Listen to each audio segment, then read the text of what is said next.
Episode 34, Kejutan Tidak Terduga. Setelah kesekian kalinya muntah di dalam kamar mandi, ketika keluar wajah Bu Rianti sudah sangat pucat. "Mas, aku tidak tahan bau makanan itu. Sebaiknya aku keluar saja. Selama masih di sini, pasti akan terus mual," bisik Bu Rianti. Pak Tony pun segera memapah Bu Rianti keluar ruangan dengan sangat hati-hati.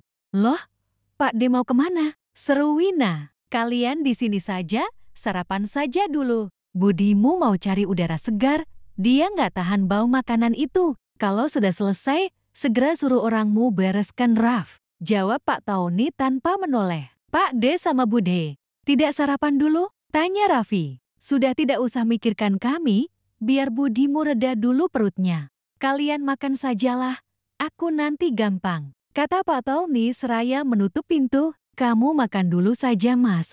Aku sudah mendingan di sini." "Makanlah," kata Bu Rianti, yang mulai merasa bisa bernafas dengan lega. "Nanti sajalah, Bu. Aku juga belum lapar. Kita di sini saja. Dendra tadi sudah memanggil dokter ke sini. Lagi pula, aku tidak tega kalau kamu harus jalan ke bawah. Jauh, kecuali kamu mau aku gendong," kata Pak Tony. "Apa sih, Mas? Kamu ini. Malulah aku dilihatin orang," kata Bu Rianti. Tiba-tiba datang serombongan dokter dan perawat yang membawa kursi roda. "Permisi, Pak. Apakah ini kamar Nona Rizkia Anindita?" tanya seorang dokter pada Pak Tony. "Betul, ini kamar anak saya." "Ada apa?" tanya Pak Tony heran. "Oh, saya dipanggil sama Tuan Dendra," kata dokter tersebut, yang ternyata adalah seorang ahli penyakit dalam. "Oh, betul. Ini orang yang disuruh untuk diperiksa, Dok," jawab Pak Tony. "Apakah ibu yang sakit?" tanya dokter tersebut. "Iya, Dok. Betul sekali," jawab Pak Tony. "Apakah saya diizinkan membawa ibu ke ruangan pemeriksaan, Pak?" tanya dokter tersebut. Pak Tony pun segera mengangguk. Dokter mempersilahkan Bu Rianti untuk duduk di kursi roda, dan mereka pun pergi menuju ruang pemeriksaan. Begitu selesai sarapan, Raffi segera memanggil Markus untuk membereskan semuanya dan memerintahkan untuk membersihkan ruangan. Baunya tidak hilang. "Raf, sebentar, biar kusuruh pasang diffuser saja. Tidak akan bertahan kalau hanya pewangi ruangan, apalagi mual. Bau ini terlalu wangi, Raf," kata Dendra yang langsung menelpon seseorang. "Loh, iyakah? Aku malah tidak tahu kalau mereka sudah pergi. Pastikan melakukan pemeriksaan yang lengkap, jangan lewatkan apapun." "Loh, iyakah? Bagaimana hasil pemeriksaannya?" Oke. Kalian lakukan yang terbaik untuk ibu dan janinnya," kata Dendra yang sedang berbicara dengan seseorang di telepon. Raffi, Wina dan Rizkia pun memperhatikan Dendra dengan tatapan bertanya-tanya. "Wah, Riz, kayaknya kamu bakalan punya adik. Mamamu kayaknya hamil." Tapi beliau belum tahu. Hasilnya belum dibacakan dokter, masih di jalan soalnya, jawab Dendra. "Serius, Kak? Kamu tidak sedang berbohong?" seru Rizkia. Matanya tampak berkaca-kaca. Dia sangat terharu. "Aku mau melihat Ibu, Raf. Ayo kita susul Ibu," ajak Rizkia. Kamu kan juga lagi sakit, Riz. Minta izin dulu sama ayahmu. Kalau boleh, baru aku bawa kamu ke sana," jawab Raffi. "Salah, Raf. Tanyanya sama dokternya dulu, bukan ayahnya.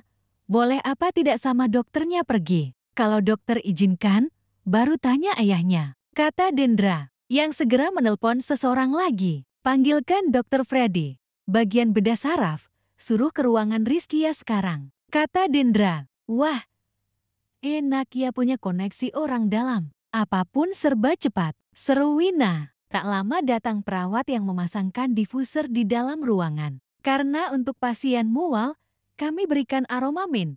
Apakah sesuai dengan keinginan Anda, Tuan?" tanya perawat tersebut pada Dendra, yang hanya dijawab dengan anggukan oleh Dendra. "Wah, segar baunya ya," seru Wina. "Terima kasih ya, Kak. Kok saya jadi sangat merepotkan Kak Dendra ini?" kata Rizkia, yang merasa sangat tidak enak pada Dendra. "Loh, aku yang senang. Bisa melakukan ini buatmu, Neng. Apapun asalkan buatmu, bulan pun kalau bisa diambil, akan kuambilkan untukmu," jawab Dendra sambil tersenyum semanis mungkin.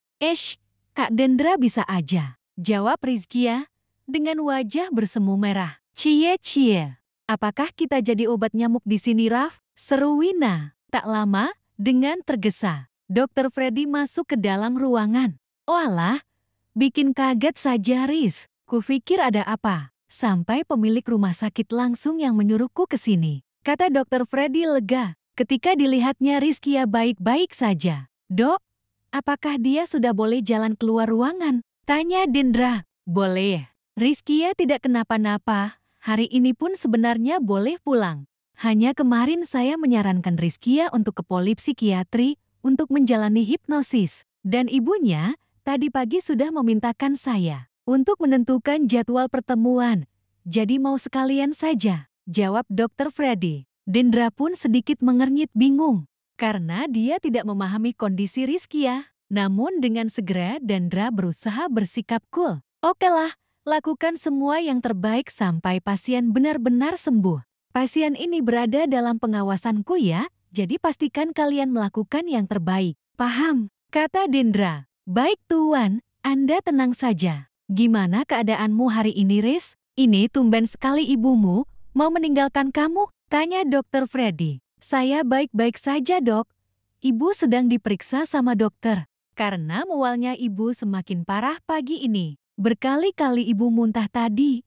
Jawab Rizkia. Dari semalam, aku sudah menawarkan diri. Ibumu tidak mau. Apakah asam lambungnya kambuh? Tanya Dr. Freddy lagi. Bukan, Dok. Kata Kak Dendra sih. Ibu begini. Jawab Rizkia dengan membuat gelembungan di depan perutnya sendiri. Benarkah? Apakah itu benar, Tuan? Tanya Dr. Freddy. Kata Friends tadi seperti itu, katanya jalan 9 minggu sudah. Jawab Dendra. Kalau Tuan Friends, ia tidak mungkin asal bicara. Berat tanggungannya. Pasti bukti sudah ada di tangannya. Jawab Dr. Freddy. Wah, setelah 16 tahun menunggu, akhirnya, imbuh Dr. Freddy. Matanya berbinar ikut bahagia. Jadi Dok, apakah saya boleh menyusul ibu ke sana? Tanya Rizkia. Boleh. Sebentar aku lepaskan saja infusmu. Kamu sudah tidak membutuhkannya, seru Dr. Freddy. Selesai infus dilepas, dengan sangat tidak sabar Rizkia segera berdiri. Ayo Raf, Win. Serunya penuh semangat. Ayo itu kemana? Memangnya kita tahu ibumu dibawa kemana? Tanya Wina. Loh iya. Kak, ibuku di mana ya? Tanya Rizkia pada Dendra. Dia boleh jalan sendiri atau harus pakai kursi roda? Tanya Dendra pada Dr. Freddy. Secara fisik, Rizkia baik-baik saja Tuan. Dia kemarin hanya syok saja, jadi tidak masalah jika harus berjalan sendiri. Jelas Dr. Freddy dengan nada sopan. Oke, ayo aku antar Riz. Kata Dendra sembari menggandeng Rizkia. Ayo sih ayo. Tapi jangan seenaknya gandeng-gandeng kakakku ya. Tidak ada takut-takutnya ini orang. Ada 2 adiknya di sini. Kata Raffi dengan sewot. Iya deh iya.